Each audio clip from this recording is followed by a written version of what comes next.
nosotros para crecer en sabiduría y entendimiento de quién tú eres y cuánto, oh Padre mío, estás haciendo para bendecir nuestras vidas.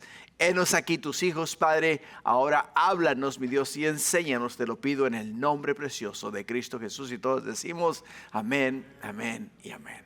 Pueden sentarse, hermanos. Bueno, este día, antes de comenzar, si les hablo muy fuerte es porque estoy sordo.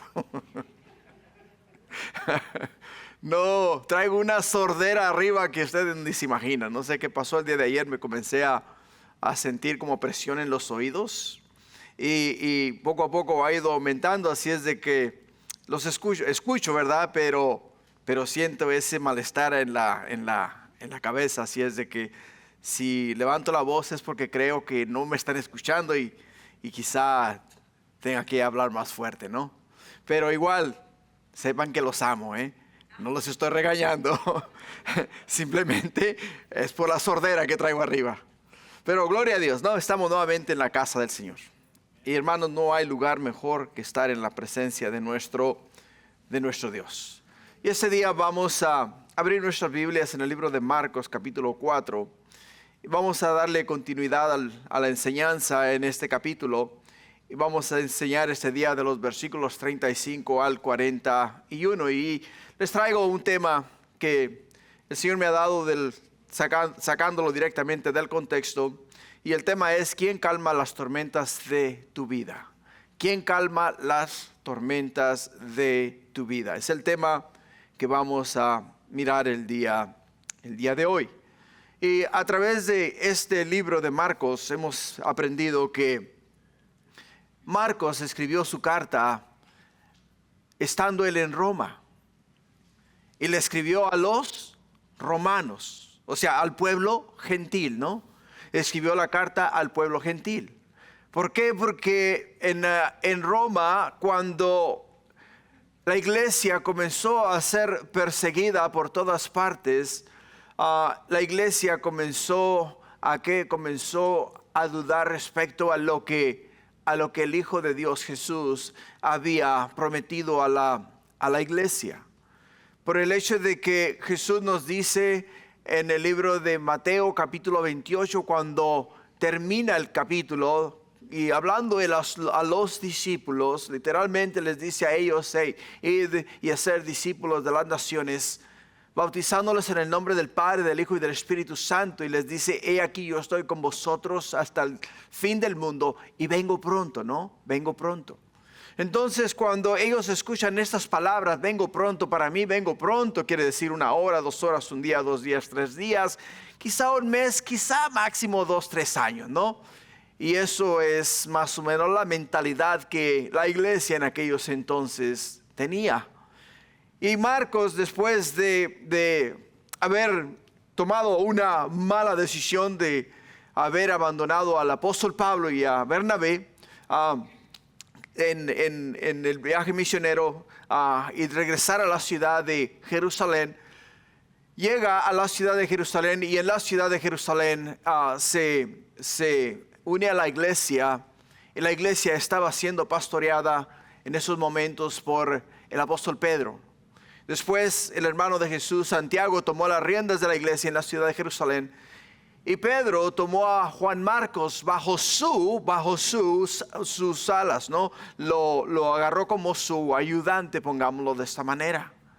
El apóstol Pedro, después de un tiempo, sale de Jerusalén y viaja ¿a dónde? Viaja a Roma. Y en Roma es donde finalmente muere crucificado. Pero entendamos algo, que mientras la iglesia completa en Roma está experimentando persecución, Marcos se da la tarea de enseñar, o sea, escribir una carta a la iglesia en Roma para alentarles a mantener sus ojos puestos en Jesús. a entender el plan divino de Dios y no solamente confiar en las palabras de Jesús, sino confiar en las promesas de Dios que Él nos ha traído a nosotros a través de su Hijo Cristo Jesús cuando murió en la cruz del Calvario. Por ello, Marcos, desde el principio comenzamos viendo que cuando él comienza su evangelio, en el primer versículo simplemente dice: principio del evangelio de Jesús, de Jesucristo, ¿hijo de quién? Hijo de Dios. O sea, Marcos, se ha dado a la tarea a enseñar a la iglesia. Date cuenta, enseñar a la iglesia. ¿Respecto a qué? Respecto a la vida y el ministerio de Jesús. Pero si te das cuenta, el evangelio de Marcos es uno de los evangelios más cortos de todos. Es uno de los evangelios más cortos de todos. ¿Por qué es uno de los evangelios más cortos de todos? Por el hecho de que cuando Marcos escribe el evangelio de Marcos para la iglesia en Roma, la iglesia en Roma se componía de esclavos. Y como la iglesia en Roma, hermanos, era compuesta de esclavos, simple y sencillamente, Marcos sabía que ninguno de ellos eran personas que tenían educación alguna. No sabían leer, no sabían escribir, o sea, no tenían noción alguna de lo que era la literatura, simplemente dependían de aquellas personas que sabían leer, que les leyeran a ellos las cartas que les llegaban a su posición. Por ello, cuando Marcos escribe la carta, la escribe de una forma concisa, corta, pero al clavo, no al grano. Directamente a lo importante, directamente al evangelio, directamente hacia la salvación que obtenemos en Cristo Jesús. Y cuando Él les entrega las cartas, les manda esta carta, simple y sencillamente comienza a hablar de las cosas relevantes, aquello que nos interesa a nosotros, aquello que necesitamos para la vida eterna, aquello que necesitamos para la salvación. Y es ahí donde Marcos comienza a profundizar. ¿En qué? A profundizar en la vida de Jesús. Hablarnos a nosotros acerca del evangelio, acerca del ministerio de Jesús. Y eso es lo que ha ido haciendo y lo que ha estado haciendo hasta este capítulo 4. Y va a seguir haciéndolo hasta que lleguemos al capítulo 16. Pero todo es en base a la salvación, en base a la vida eterna, respecto a lo que Jesús, el Hijo de Dios, estaba haciendo. Cuando llegamos al capítulo 4 específicamente, cuando llegamos al capítulo 4 y comenzamos a leer en el capítulo 4, ya Jesús para este entonces ha estado ministrando a las masas, o sea, a la multitud de personas por aproximadamente 1 año y medio. Por 1 año y medio ha estado ministrándoles a ellos. Por 1 año y medio les ha estado enseñando acerca del reino de Dios. Por 1 año y medio les ha estado instando a ellos a que se arrepientan de su vana manera de vivir y que tornen sus vidas hacia Dios, hacia la vida eterna, hacia la salvación que Jesús les prometía a ellos a través de su persona. Pero desafortunadamente venían miles y miles y miles a escuchar a Jesús. Pero la mayoría de ellos venían a escuchar a Jesús porque Jesús hacía milagros, hacía maravillas y hacía cosas gloriosas. Sanaba enfermos, limpiaba leprosos, echaba fuera demonios. Y no solamente eso, que multiplicaba los panes y los peces. Y la gente entusiasmada, emocionada, porque nunca antes habían mirado tal cosa, acudían a Jesús por masas, por miles de personas venían a Él.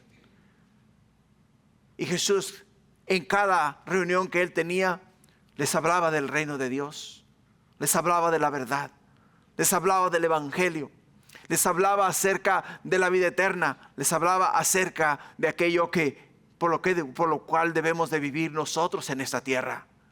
Y a medida que pasaba el tiempo, Jesús mismo se iba dando cuenta que la gente no le seguía. O sea, le seguía pero no le escuchaba. Venía nada más para ver la última novedad, para mirar y contar del último milagro que hizo Jesús. pero ninguno de ellos llegaba ahí con el propósito de escuchar el mensaje acerca del reino de Dios. Ninguno de ellos llegaba allí con ese fin. Por ello Jesús comienza un nuevo método de enseñanza. Y ese nuevo método de enseñanza es a través de parábolas. Una parábola les dije que es una ilustración humana con una aplicación espiritual. Con una aplicación espiritual. Entonces Jesús dice, ok, perfecto, voy a cambiar mi método de enseñanza. Voy a comenzar a ilustrarles a ustedes de lo que se trata el reino de Dios y acerca de lo que es el reino de Dios con cosas que ustedes conocen. Con cosas que ustedes conocen. Por ello, hermanos, en el capítulo 4 comenzamos con la parábola del sembrador. Con la parábola del sembrador. Después de enseñar la parábola del sembrador, seguimos con la parábola de la lámpara que se pone sobre la mesa, no debajo de un almud, ni abajo de la cama.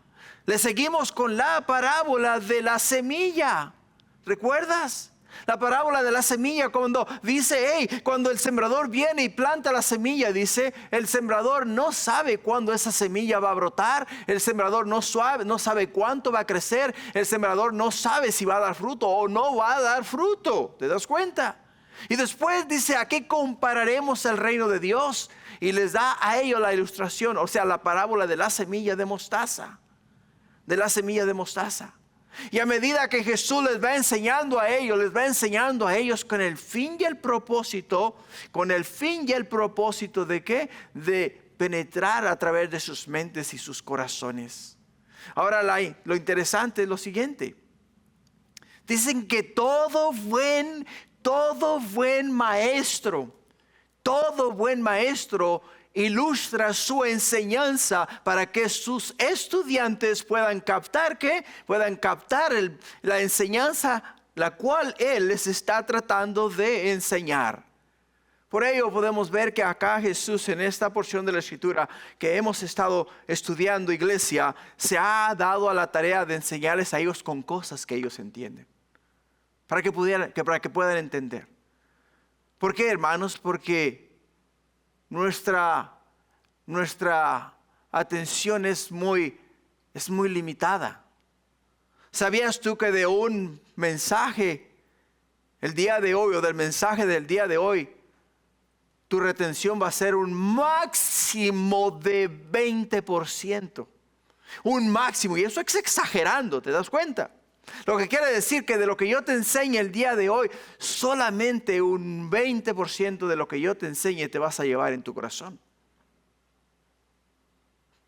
Y solamente aquellos que literalmente apagaron el teléfono, le apagaron la lumbre a los frijoles en la casa y dejaron todo en orden y se vinieron y dijeron, Señor, es tu tiempo, es para ti y voy a escucharte hablar a mi corazón y me voy a enfocar solamente en tu palabra.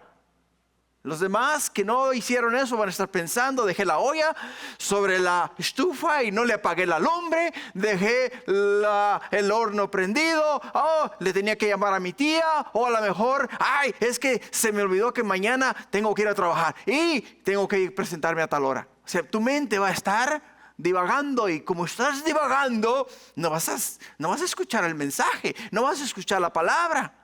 Lo que quiere decir que te vas a ir de aquí con un 5%. Con un 5%.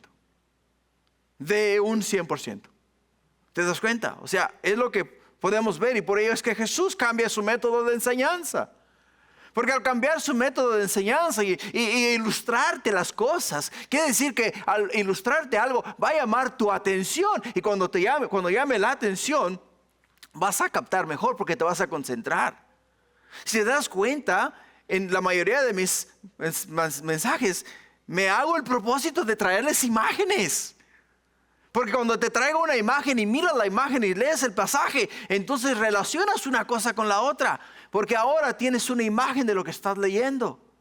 Y al tener una imagen de lo que estás leyendo, te vas a llevar más en tu mente y en tu corazón, para que puedas entonces atesorar la palabra del Señor y puedas apreciarla mejor.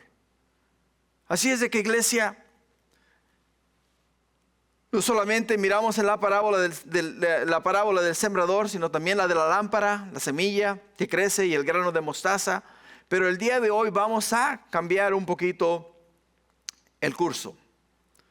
El día de hoy vamos a cambiar un poquito el curso. Y vamos a mirar una gran enseñanza para nosotros. Una gran enseñanza para nuestras vidas. ¿Por qué? Porque los discípulos de Jesús están a punto de entrar en lo que va a ser la experiencia de su vida, pongámoslo de esa manera. Van a experimentar algo que nunca antes habían experimentado ellos. Y van a entrar en lo que es una de las tormentas más feroces conocidas en esa área de Galilea. Por ello, para nosotros que, digamos, en estos momentos quizá tus aguas estén calmadas, quizá en estos momentos tu vida esté tranquila, quizá en estos momentos no te tengas que preocupar por absolutamente nada porque todo está en paz, pero no necesariamente quiere decir que va a continuar de esa manera. Porque los discípulos de Jesús todos estaban con Jesús. Y cuando estaban con Jesús y Jesús les explicaba a ellos el significado de las parábolas, ellos estaban emocionados porque estaban aprendiendo acerca del reino de Dios. Y decían ellos, es aquí donde todos queremos estar, es aquí donde queremos seguir, es de esta manera que queremos vivir, seguir escuchando a Jesús, seguir aprendiendo de Jesús. Pero muchas veces cuando hay una prueba, iglesia, cuando hay una enseñanza, detrás de la enseñanza viene una prueba. Para ver si realmente estás aprendiendo lo que se te está enseñando. Y ahora aquí los discípulos, los cuales los podemos llamar los fieles, que dijeron, Jesús, estamos contigo, y a donde tú vayas, vamos donde tú vayas. Vamos a ver a ellos, los fieles, que van a experimentar algo súper difícil, muy difícil. Por ello, Jesús, cuando habla a sus discípulos, les dice a ellos, en el mundo tendréis aflicciones. O sea, Jesús les dice a ellos, en el mundo tendréis aflicciones. Pero les dice Jesús, yo he vencido al mundo. O sea, yo lo he vencido. Yo he vencido al mundo. Solamente tened confianza, confiad en mí. Es lo único que tienes que hacer, confiar en el Señor. Lo que nos lleva al punto número 1 de esta enseñanza. En el punto 1, hermanos, nos dice, ¿por qué vienen tormentas cuando se está en la voluntad de Dios? ¿Por qué vienen tormentas cuando se está en la voluntad de Dios? Dirás tú, bueno, Señor, te estoy sirviendo. Estoy siendo fiel a ti, oh mi Dios, en todas las áreas que tú me dices que sea fiel. Cada vez que recibo mi cheque te doy mi 10%. Cada vez que hay un servicio estoy ahí al pie del cañón para servir en lo que haga falta. Si hay tiempo de oración, Señor, estoy orando e intercediendo. Si hace falta limpiar la iglesia, ahí estoy limpiando la iglesia. Si hace falta que trabaje en el estacionamiento, ahí estoy en el estacionamiento. O sea, Señor, estoy siendo fiel en todo lo que me has llamado a hacer. Entonces, ¿por qué vienen tormentas? ¿Por qué vienen tormentas cuando se está en la voluntad de Dios? Veamos el versículo 35 y 36. En el versículo 35 del capítulo 4 de Marcos, nos dice, aquel día cuando llegó la noche, les dijo, pasemos al otro lado. Y despidiendo a la multitud, le tomaron como estaba en la barca, y había también con él otras barcas. El punto nos habla de por qué vienen tormentas cuando se está en la voluntad de Dios. Ahora, aquí Jesús nos va a dar una lección muy importante, hermanos, muy importante. Y tenemos que estar atentos para poder para poder asimilar o entender lo que realmente nos quiere decir la palabra de Dios. Nos dice que aquel día cuando llegó la noche, lo que quiere decir que después de Jesús ministrar todo el día, ¿cuántas parábolas enseñó Jesús ese día, iglesia? ¿Cuántas parábolas enseñó Jesús ese día? Aquellos que estuvieron aquí son de los que retuvieron el 20%. ¿Cuántas parábolas enseñó ese día? Entonces, ¿cuántas? 4 parábolas enseñó ese día. Creo que no hay ni un 5% acá, Ok, 4 parábolas enseñó ese día, ¿te das cuenta? 4 parábolas. Y cuando Jesús enseñó 4 parábolas, no solamente enseñó 4 parábolas, sino que les dio a ellos el significado de las parábolas. Lo que quiere decir que Jesús estuvo todo el día ministrando, ¿qué? Ministrando acerca del reino de Dios. Pero ahora nos dice que cuando llegó la noche le dijo a sus discípulos: pasemos ¿a dónde? Pasemos al otro lado. Pasemos al otro lado. Ahora la frase muestra cierta urgencia. Si te das cuenta en las palabras de Jesús, era como si Jesús dijera: vámonos de aquí. Vámonos de aquí. Ahora, ¿por qué tanta urgencia? ¿Te has preguntado? ¿Por qué tanta urgencia? ¿No crees que hubiese sido conveniente que Jesús esa noche se hubiese quedado en Capernaum y hubiese descansado después de haber ministrado todo el día, levantarse temprano por la mañana y entonces emprender el viaje hacia su nuevo destino? Eso hubiera sido lo correcto, ¿no? Eso hubiera sido lo que muchos de nosotros hubiésemos hecho. Eso hubiese sido el plan. Pero no necesariamente fue así. Ahora entiende algo, que cuando Jesús les dice a ellos que se preparen y porque se van a salir de ese lugar, las palabras de Jesús, hermanos, son las que deberían de llegar a nuestro corazón. ¿Por qué? Porque si notas lo que dice a él, dice estas palabras. Dice: pasemos al otro lado. Pasemos al otro lado. Pasemos al otro lado del lago. Literalmente lo que les está diciendo a ellos. Esto nos muestra a nosotros algo muy importante. ¿Por qué la urgencia de Jesús? ¿Por qué la urgencia de salir de ese lugar y ir al otro lado? ¿Entiende?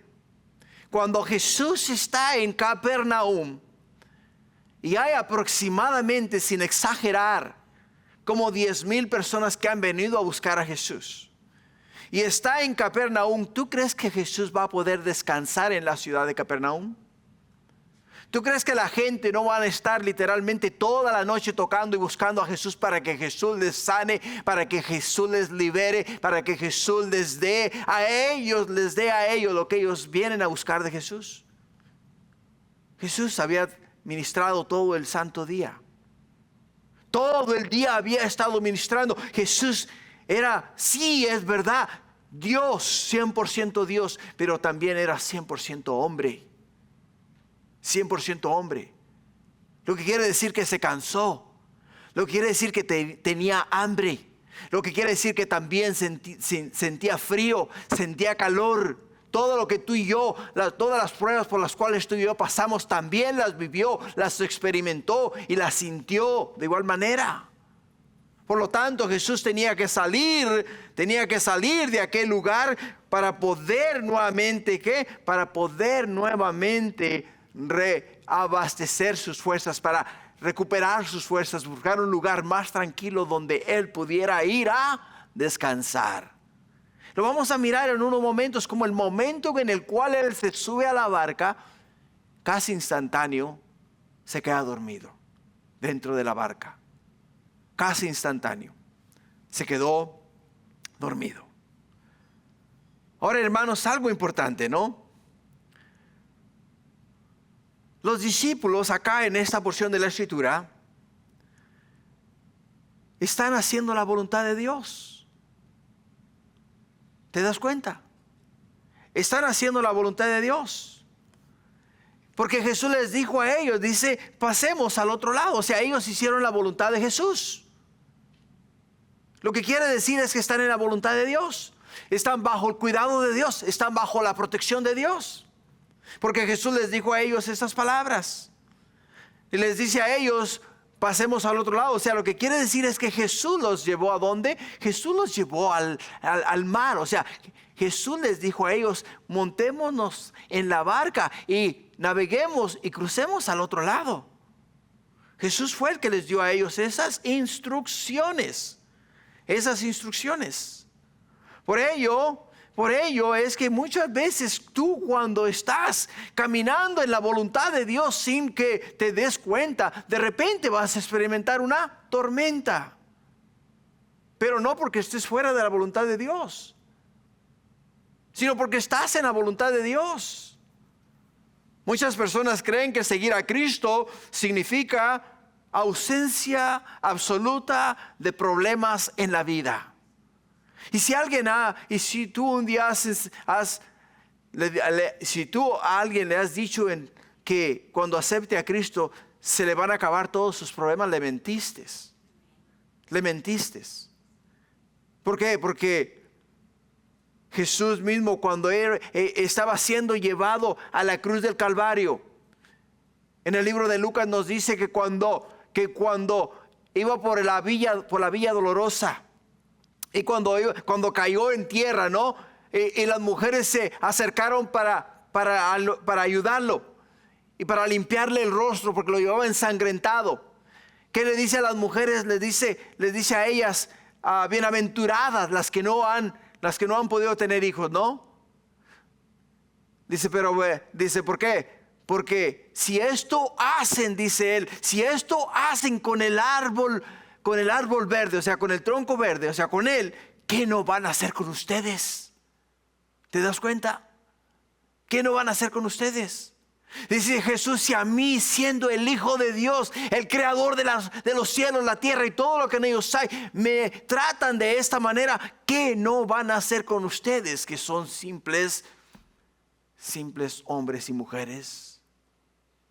Por ello, cuando nosotros entendemos la Biblia, que en la Biblia misma nos dice a nosotros que vamos a enfrentar pruebas, como nos lo dice Santiago capítulo 1, de los versículos 2 al 3, dice, hermanos míos, tened por sumo gozo cuando os halléis en diversas pruebas, sabiendo que la prueba de vuestra fe produce ¿qué? Produce paciencia. Y Primera de Pedro capítulo 1, del 6 al 7, dice, en lo cual vosotros os alegráis, aunque ahora por un poco de tiempo, si es necesario, tengáis que ser afligidos en diversas pruebas, para que sometida a prueba vuestra fe, mucho más preciosa que el oro, el cual aunque perecedero se prueba con fuego, sea hallada en alabanza, gloria y honra cuando sea manifestado Jesucristo. De igual manera, Dios usa las tormentas para revelar si nuestra fe es genuina o solamente es una fe superficial. Pero nota que cuando viene la tormenta, hermano, no solo te afecta a ti, sino también afecta a aquellos que están a tu alrededor. Aquellos que están a tu alrededor.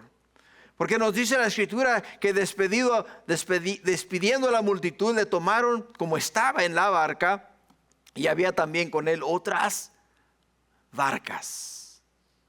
Marcos nos dice que le tomaron como estaba. O sea, lo que Marcos está diciendo es que no regresaron a la casa de Pedro por ropa, comida o provisión. Simplemente salieron a la barca, se subieron a la barca y se fueron al otro lado, como Jesús les dijo a ellos. Ahora, eso nos recuerda que aunque los discípulos, hermanos, pasarían por momentos difíciles en la vida, hay siempre alguien a tu lado que te va a ayudar a cruzar esos valles oscuros y esas tormentas difíciles de vivir. Por ello es importante entender que Dios es fiel. Dios es fiel.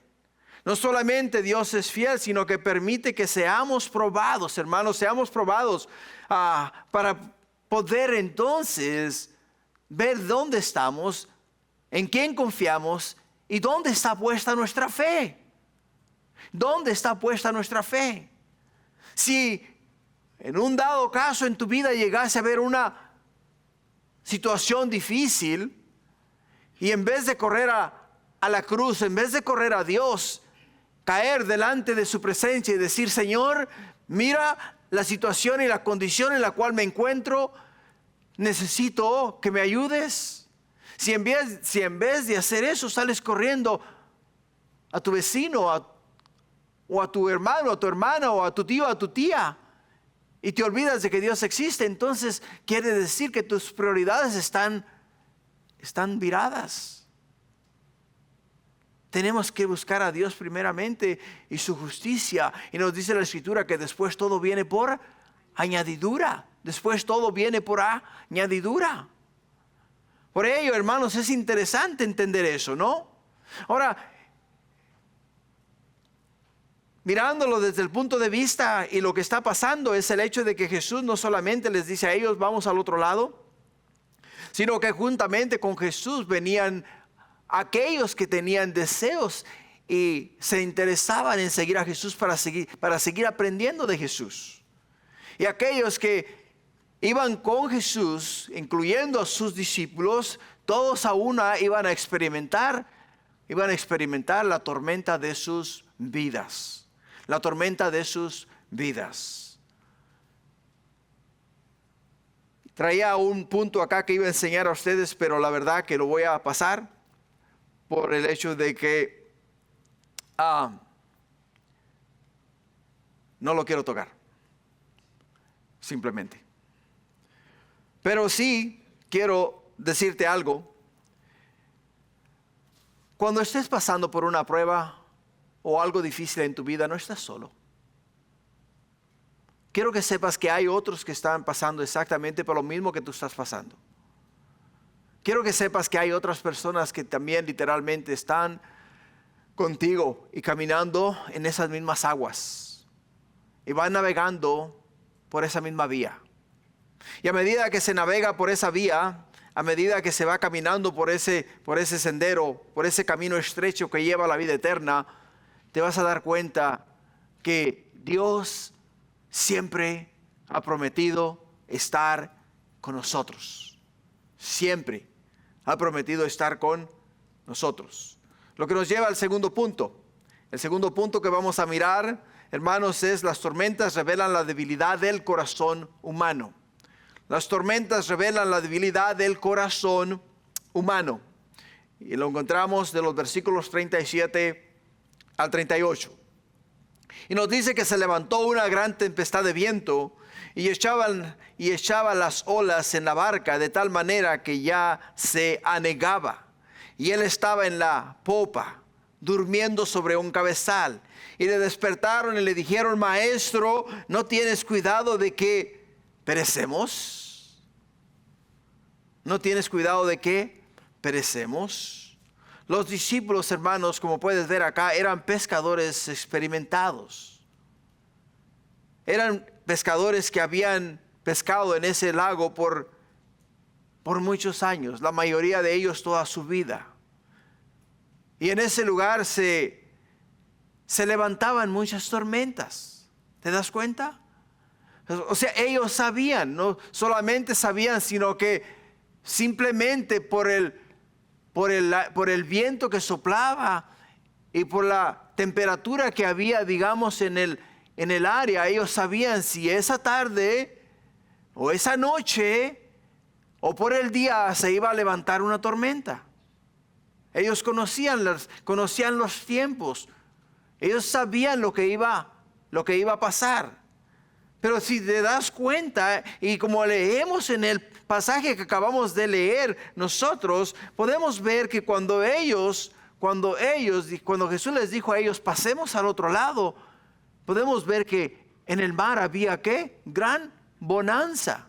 O sea, no había dificultad de navegación, no había problemas de llegar ¿a dónde? De llegar al otro lado, como Jesús les había dicho a ellos.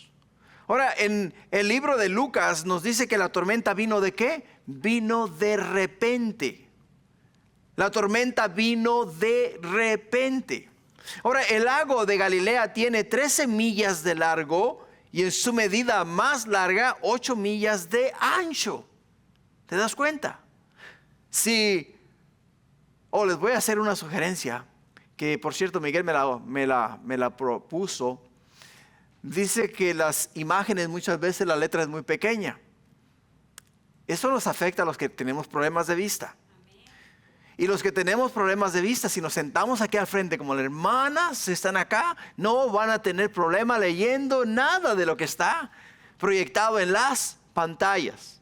Así es de que para el siguiente servicio los quiero a todos aquí delante de mí, ¿no? Para que puedan ver y leer. Ahora, si puedes ver perfectamente desde allá atrás y leer todo, gloria a Dios. Te felicito, tienes muy buena vista. Pero si no, no te quejes conmigo, muévete para el frente. Es lo único que te puedo yo sugerir, ¿no? Pero igual, como te das cuenta, el lago de Galilea, hermanos, ¿tiene cuántas? Tiene 13 millas de largo de un lado a otro. No solamente tiene 13 millas de largo, sino que tiene 8 millas de ancho. 8 millas de ancho. Ahora, el mar de Galilea es conocido por ese tipo de tormentas, ¿no? ¿Por qué? Porque está aproximadamente 690 pies bajo el nivel del mar. 690 pies bajo el nivel del mar. Y al lado norte tiene al monte Hermón, que tiene aproximadamente 9,000 pies de altura. Y siempre en la parte de arriba de ese monte tiene nieve. Siempre. Lo que quiere decir es que cuando el viento comienza a soplar del lado norte hacia el sur y el aire frío baja sobre la montaña y pega sobre las aguas del mar de Galilea, que son sumamente calientes, entonces cuando sale el vapor del agua caliente y pega el aire frío, ¿qué es lo que hace? Causa hacer un tornado, mini tornado dentro del mar. O sea, comienza y forma una tormenta muy peligrosas. Creo que hace un año, mucho más tiempo, ¿no? Yo he estado en Israel 3 años y el último año que fui a Israel no nos dieron el viaje en el barco para ir a Tiberias a comer pescado. O sea, comúnmente te montas en Capernaum en el barco y entonces te llevan por todo el mar de Galilea, cruzas el mar de Galilea y llegas a Tiberias. Y en Tiberias te bajan y en medida que te bajan te llevan a un restaurante. Y en el restaurante te ponen una bandeja como de este tamaño con un pez frito ahí delante de ti, papitas fritas al lado y te ponen un montón de condimentos de los que ellos cocinan. Así es de que te bajas directamente a comer pescado del mar de Galilea, ¿no? Pero la última vez que estuve allá no nos dejaron hacer ese viaje. ¿Por qué? Por el viento tan frío que estaba soplando de arriba del monte Hermón. Y las aguas que estaban muy calientes. Y estaba el mar picado. O sea, el lago aquel las olas estaban que no se podía navegar a través de ella, a través de ese lugar. Ahora, hermanos, qué irónico, ¿no? Dirás tú, ¿por qué? Bueno, ¿qué te parece Jonás? Jonás terminó en una tormenta debido a su desobediencia. ¿Sí o no? Terminó en una tormenta debido a su desobediencia, pero los discípulos se metieron en la tormenta debido a su obediencia hacia el Señor. Debido a su obediencia. Ahora, pero esta tormenta, hermano, no era una tormenta común y corriente. Esa era una tormenta única y especial. Especial. ¿Por qué? Por el hecho de que podemos ver y entender dos cosas. Número uno, lo que nos enseña a nosotros esta tormenta es que siempre la voluntad de Dios va a ser hecha. Siempre la voluntad de Dios va a ser hecha. Y segundo, que ni aún las fuerzas sobrenaturales o lo que se pueda formar aquí en la tierra va a parar el plan de Dios. ¿Te das cuenta?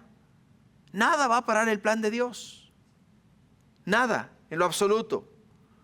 Por ello es que podemos entender, hermanos, que las pruebas muchas veces son necesarias para nuestro desarrollo espiritual. Pero Dios permite tormentas no para destruirnos, sino para formarnos y formar nuestra fe. Y cada día, hermanos, ayudarnos a depender más de Dios. A depender de Dios, a depender no de las situaciones sobrenaturales que se dan, sino a depender de la palabra de Dios. ¿Entiende eso? Los apóstoles y discípulos de Jesús que estaban con él, cuando Jesús les dijo a ellos, pasemos al otro lado, Jesús les está diciendo a ellos la palabra, pasemos al otro lado. O sea, es palabra de Dios, como te lo había dicho anteriormente. Y la palabra de Dios siempre se va a cumplir, ¿te das cuenta? Jesús les dijo, vamos a llegar al otro lado. Y llegaron ¿a dónde? Llegaron al otro lado. Pero en el medio de la tormenta, lo que realmente cuenta es cómo vas a reaccionar. ¿Cómo vas a reaccionar en el medio de la tormenta? Y es ahí, hermanos, donde realmente vamos a saber dónde estamos, cuál es nuestra fe. Si realmente estamos parados. Estamos parados en las promesas de Dios y en el Evangelio de Jesucristo. Ahí es donde vamos a saber. Ahora, ¿qué pasó con los discípulos? ¿Qué nos dicen? ¿Qué es lo que hacen ellos? Bueno, la Escritura nos dice que le dijeron a Jesús, Maestro, ¿no tienes cuidado de que perecemos? Maestro, ¿no tienes cuidado de que nos vamos a ahogar? ¿No te das cuenta de la tormenta? O sea, Jesús está ¿dónde? Está en la parte trasera de la barca, acostado sobre un cabezal. ¿Por qué? ¿Por qué? ¿Tú no crees que Jesús pudo haber sentido el mover de la barca? ¿Pudo haber sentido el agua entrar y caerle sobre su cuerpo, sobre su cara, sobre su rostro? ¿Tú no crees que Jesús pudo haber sentido todas estas cosas? Por supuesto que lo sintió. Por supuesto que sintió el silbido del aire. Sintió el agua cuando caía en el barco. Pero ¿por qué no se levantó todo asustado? Porque él sabía. Él entendía que si su padre lo había enviado a la tierra, su padre no lo iba a ahogar en un lago. O sea, porque él tenía un plan, él tenía que ir a la cruz. Lo que quiere decir que él iba a llegar al otro lado del mar, simple y sencillamente porque no era aún su tiempo de morir en esta tierra. Y ahí donde podemos nosotros entender que si sabemos la palabra de Dios, entendemos el plan de Dios, conocemos la voluntad de Dios para nuestras vidas, hermanos, no vamos a vivir todos los días comiéndonos las uñas, ni preocupados por lo que va a pasar. ¿Por qué razón? Porque Dios tiene un plan para nuestra vida. Dios tiene un plan para nuestra vida. Dice él en Hebreos 13:5, dice, no te desampararé ni te dejaré. Es lo que dice él en su palabra. No te desampararé ni te dejaré, dice el Señor. ¿Te das cuenta? Por ello, cuando se viene una tormenta sobre nuestra vida, ¿Qué es lo que muchas veces hacemos inconscientemente? Y no estoy hablando por ti, estoy hablando por mí. Estoy hablando por mí. Años atrás, el Señor puso en mi vida una tormenta. Pero tormenta, hermanos, de esas tormentas que de verdad te arrastran y te zarandean. Le dieron el edificio en el cual yo trabajaba a una señora que era lo más terrible del mundo. Me hizo la vida de cuadritos, de círculos, de todo lo que tú te puedas imaginar. Y yo, Señor, pero te sirvo, mi Dios. ¿Por qué permites esto en mi vida? No entendiendo que esa tormenta me era necesaria para probar mi fe, para probar dónde yo estaba parado, en quién yo estaba confiando. ¿Te das cuenta? Y ahí, después que el Señor reprendió el viento, quiere decir que corrió a esa mujer de trabajo. Vino la bonanza y vino la calma, ¿no? Porque entonces mandó a otra supervisora que literalmente ni se mete con nosotros. Pero Dios nos tuvo que pasar por esa prueba. Pues nos tuvo que pasar por esa prueba. Y ahora aquí los discípulos de Jesús simplemente le están diciendo a Jesús, no te importa lo que estamos pasando. No te importa. ¿No ves que estamos a punto de anegar? ¿No ves que estamos a punto de morir? ¿No ves simplemente que vamos a perecer todos nosotros aquí a una? O sea, se están quejando con Jesús. Se están quejando con Jesús. Lo que nos lleva al punto 3. En el punto 3 nos dice, dice solamente Cristo puede calmar, ¿qué? Puede calmar las tormentas de la vida. Solamente Cristo puede calmar las tormentas de la vida. Y en el versículo 39, escucha, dice, y levantándose reprendió el viento y dijo al mar, callad, enmudecer. Y cesó el viento y se hizo grande bonanza. Aquí podemos ver lo que las Escrituras nos dicen acerca de Jesús, que Él es ¿qué? Que Él es Dios. Que Él es Dios. Nota las palabras de Jesús. ¿Qué les dice a ellos? ¿Qué les dice al viento y al mar? Callad y enmudeced. Callad y enmudeced. Son las palabras que Jesús dice al viento y al mar. Hermanos, en el libro de Juan, capítulo 1, de los versículos 1 al 5. Escucha, estas palabras son muy importantes porque aquí podemos ver la autoridad del Hijo de Dios. Aquí podemos ver en este versículo que acabamos de leer, versículo 39 de Marcos capítulo 4, podemos ver la autoridad y creación de Dios y de que Jesús es el Hijo de Dios. Fíjate en Juan capítulo 1 de los versículos 1 al 5 dice, en el principio, quiere decir al principio de todas las cosas. En el principio era el Verbo. Y el Verbo era con Dios. Y el Verbo era Dios.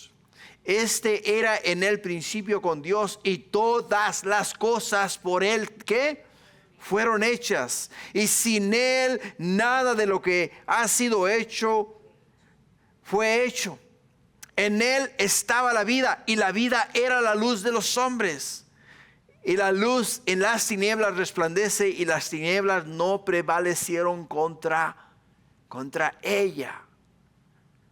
El punto específico en el cual yo quiero acampar acá es el siguiente.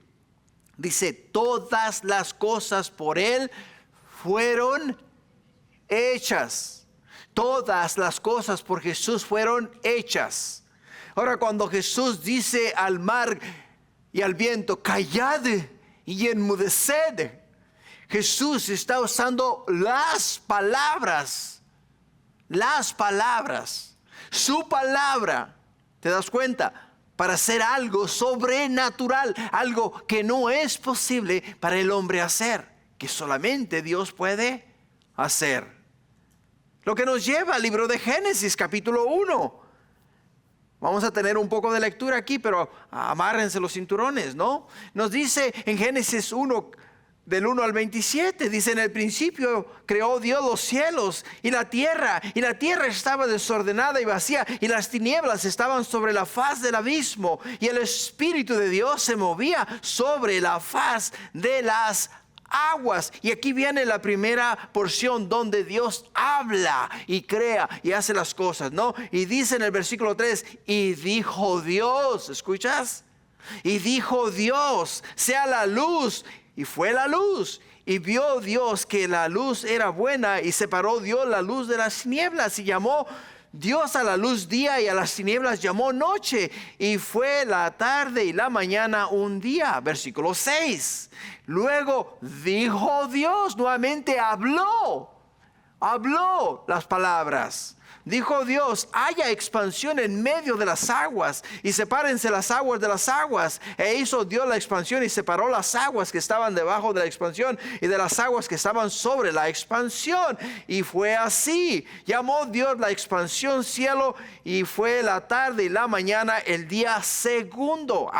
Pero aquí en el versículo 9 nuevamente dice, dijo también Dios. Nuevamente volvió a decir, júntense las aguas que están debajo de los cielos en un lugar, y descúbrase lo seco. Y fue así. Y llamó Dios a lo seco tierra, y a la reunión de las aguas llamó mares. Y vio Dios que era bueno. Versículo 11. Después nuevamente dijo Dios, produzca la tierra hierba verde, hierba que dé semilla, árbol de fruto que dé fruto según su género, que su semilla esté en él sobre la tierra. Y fue así. Produjo pues la tierra hierba verde, hierbas que da semilla según su naturaleza, y árbol que da fruto cuya semilla está en él según su género. Y vio Dios que era bueno. Y fue la tarde y la mañana el día tercero. Versículo 14. Nuevamente dijo luego Dios. Nuevamente dijo Dios, haya lumbreras en la expansión de los cielos para separar el día de la noche, y sirvan de señales para las estaciones, para días y años, y sean por lumbreras en la expansión de los cielos para alumbrar sobre la tierra. Y fue así. Nuevamente versículo 16. E hizo Dios las dos grandes lumbreras. Estas las hizo Dios, las formó. Estas no las llamó a existencia, las formó. Hizo Dios, dice, las dos grandes lumbreras, la lumbrera mayor que señorease en el día, y la lumbrera menor para que señorease en la noche. Hizo también las estrellas, y las puso Dios en la expansión de los cielos para alumbrar sobre la tierra, y para señorear en el día y en la noche, y para separar la luz de las tinieblas. Y vio Dios que era bueno, y fue la tarde y la mañana el día cuarto. El versículo 20. Dijo Dios nuevamente, produzcan las aguas seres vivientes y aves que vuelen sobre la tierra en la abierta expansión de los cielos. Y creó Dios los grandes monstruos marinos, y todo ser viviente que se mueve en las aguas produjo según su género, y toda ave alada según su especie. Y vio Dios que era bueno. Y Dios los bendijo diciendo, fructificad y multiplicaos, y llenad las aguas de los mares, y multiplíquense las aves en la tierra. Y fue la tarde y la mañana el día quinto. Versículo 24. Luego nuevamente dijo Dios, o sea, llamó a existencia con su palabra, llamó a existencia. Y dijo Dios, produzca la tierra seres vivientes según su género, bestias y serpientes, animales de la tierra según su especie. Y fue así. E hizo Dios animales de la tierra según su género, y ganado según su género, y todo animal que se arrastra sobre la tierra según su especie. Y vio Dios que era bueno. Y el versículo 26 y 27 para terminar. Entonces dijo Dios, hagamos al hombre a nuestra imagen, conforme a nuestra semejanza. Señoreé en los peces del mar, en las aves de los cielos, en las bestias y en toda la tierra y en todo animal que se arrastra sobre la tierra. Y creó Dios al hombre a su imagen, a imagen de Dios lo creó, varón y hembra los creó. Regresando nuevamente a Marcos capítulo 4, hermanos, versículo 39, ¿qué nos dice la escritura? Que Jesús dijo: callad, callad, enmudeced. Jesús dijo, ¿te das cuenta? Miramos la misma esencia de Dios Padre en Dios Hijo. Y cuando miramos la misma esencia de Dios Padre en Dios Hijo, y cuando Jesús les dice a sus discípulos: vayamos al otro lado. O sea, Jesús les está hablando a ellos de algo que es seguro. Es seguro. Que no importa la tormenta, no importa la prueba, no importa la tribulación, no importa lo que venga a tu vida, vas a llegar al otro lado, porque Jesús te dijo que ibas a llegar al otro lado. Jesús te dijo que ibas a llegar al otro lado. Por eso podemos ver, hermanos, que cuando Jesús se levanta, simple y sencillamente hace que todo aquello pare y cambie instantáneamente. La ciudad de California, específicamente donde nosotros vivimos, somos muy propensos a terremotos. ¿No es verdad?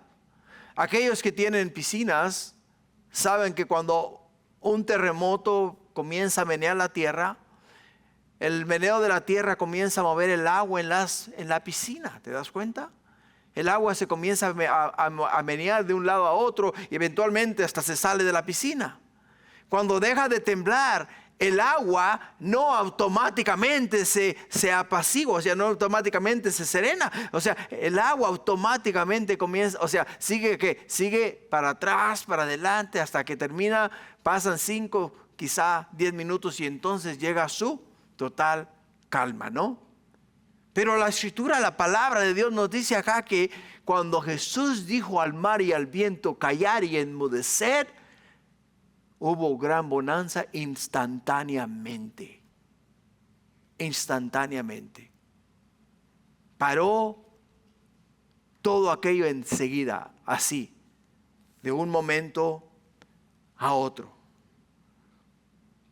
¿Por qué? Porque Dios tiene autoridad sobre su creación. Dios tiene autoridad sobre su creación. Si no, mira lo que nos dice el Salmo 107, versículo 28 y 29. Entonces claman a Jehová en angustia y los libra de sus aflicciones. Cambia, dice, la tempestad en sosiego y se apaciguan sus ondas. ¿Te das cuenta? Job 38, del versículo 8 al 11, dice: ¿quién encerró con puertas el mar cuando se derramaba saliéndose de su seno? Cuando puse yo nubes por vestidura suya y por su faja oscuridad, y establecí sobre él mi decreto, le puse puertas y cerrojos y dije: hasta aquí llegarás y no pasarás adelante, y allí para el orgullo de tus olas. O sea, Dios muestra su poder y su autoridad sobre su creación. Sobre todo lo que en el mundo existe, Dios tiene autoridad absoluta. Cuando las olas rugían, cuando las aguas entraban en la barca, Jesús dormía porque Él sabía que todo estaba bajo control. Y pienso que esa debe de ser una gran lección para nosotros. Cuando tú y yo estemos pasando por dificultades en la vida, tenemos que dormir tranquilamente, tenemos que vivir tranquilamente, porque si Jesús está en tu corazón, quiere decir que Jesús está en control de la situación o el problema que hay en tu vida. Él tiene el control absoluto de tu vida.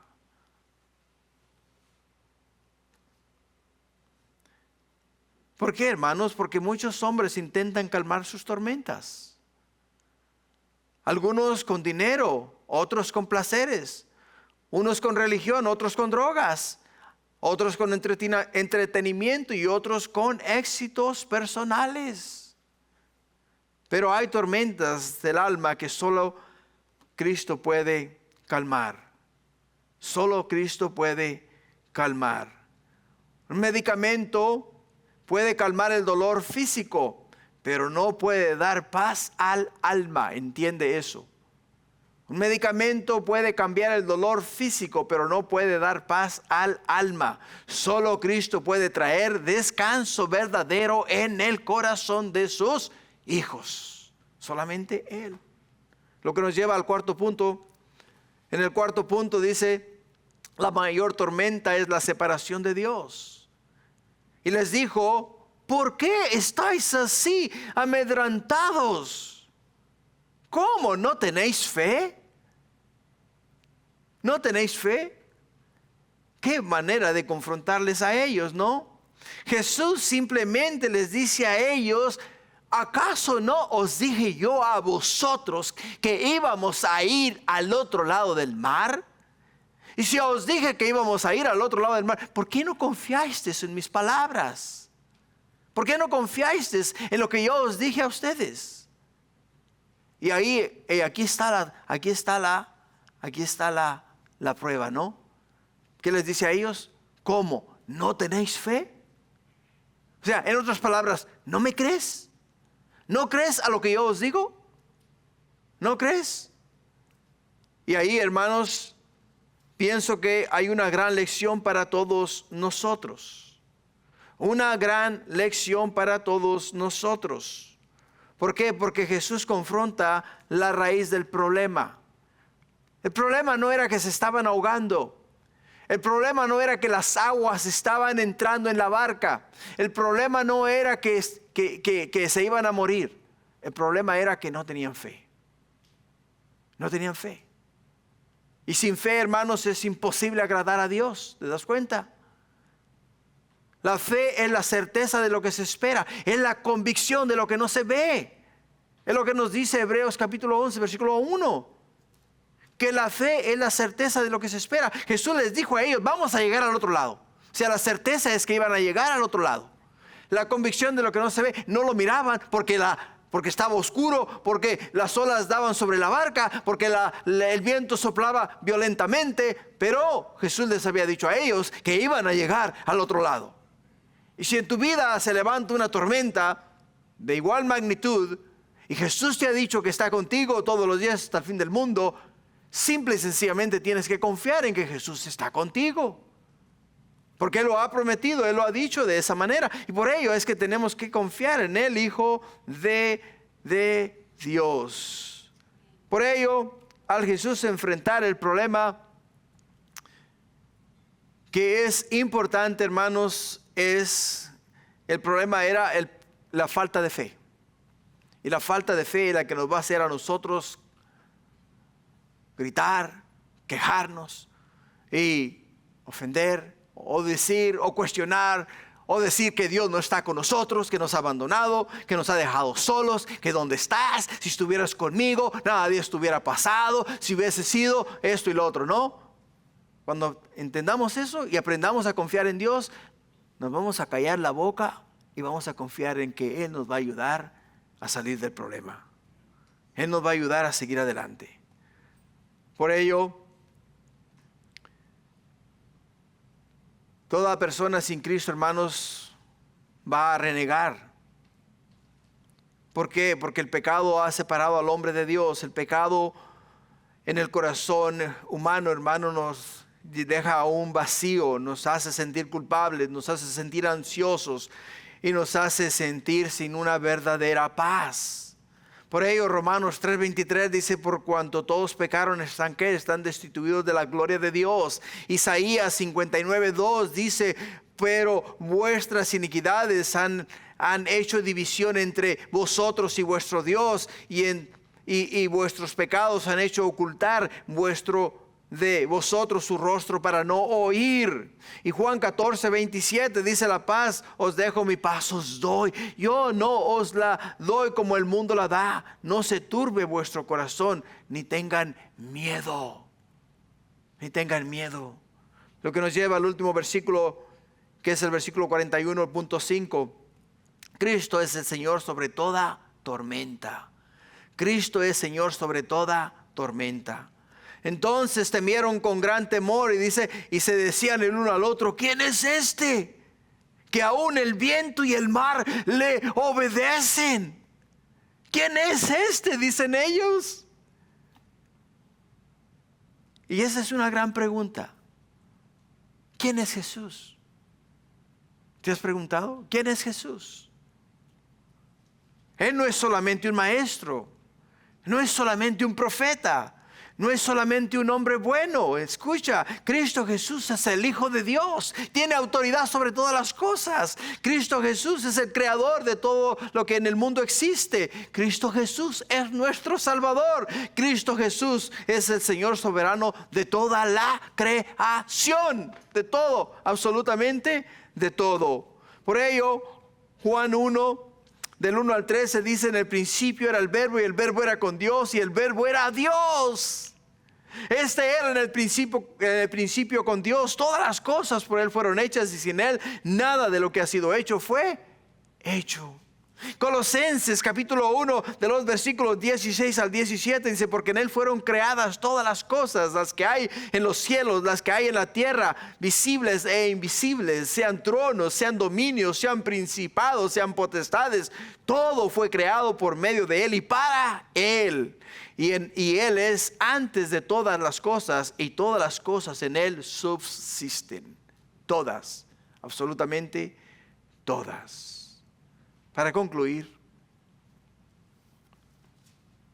todos, hermanos, enfrentamos tormentas. Entendamos eso, todos.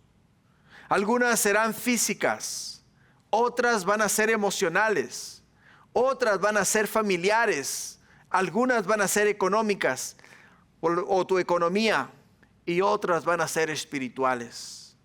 Pero la pregunta es: ¿qué tan grande es la tormenta? La verdadera pregunta es: ¿está Cristo en la barca de tu vida? Cristo Jesús vino a este mundo, murió en la cruz por nuestros pecados, resucitó al tercer día y ofrece salvación eterna a todo aquel que cree en Él. Hoy quizá tu corazón esté lleno de temor, ansiedad, culpa, dolor, desesperación. Cristo sigue teniendo poder para decir: callad, enmudeced. ¿Te das cuenta? Él puede perdonar tus pecados, darte paz con Dios, transformar tu vida y salvar tu alma eterna o enteramente. Hoy es el día para arrepentirnos, creer el Evangelio y rendir completamente nuestra vida a Cristo Jesús. Porque solamente Cristo, hermanos, puede calmar la tormenta de tu vida. Amén. Gloria a Dios. Ponte de pie, vamos a orar. Padre, gracias porque eres bueno y porque para siempre, mi Dios, es tu misericordia. Gracias por tu palabra, gracias por tu fidelidad. Gracias, Padre, porque has prometido, Señor, no dejarnos nunca. Y Padre mío, entendemos y reconocemos que en el mundo tendremos aflicciones. En otras palabras, habrán tormentas. Pero tú has prometido estar con nosotros todos los días hasta el fin del mundo. Por lo tanto, tenemos que aprender a confiar en ti. Para que no nos digas como dijiste a los discípulos: ¿acaso no tenéis fe? Oh Padre mío, por favor, trabaja en nuestra vida. Cambia nuestro corazón. Transforma nuestro ser. Y haznos cada día más a la imagen y semejanza de tu Hijo Cristo Jesús. Ayúdanos, Padre, a confiar ciegamente en ti, a confiar en tu palabra, a confiar en tu verdad y a poner nuestra fe en el autor y consumador de nuestra fe, que es Cristo Jesús. Gracias, Padre, bendice a tus hijos. Guarda de ellos y cuida de ellos. Y Padre mío, ayuda a ellos a caminar en santidad y verdad. Te amamos hoy y siempre, Padre, en el nombre de Jesús. Decimos amén.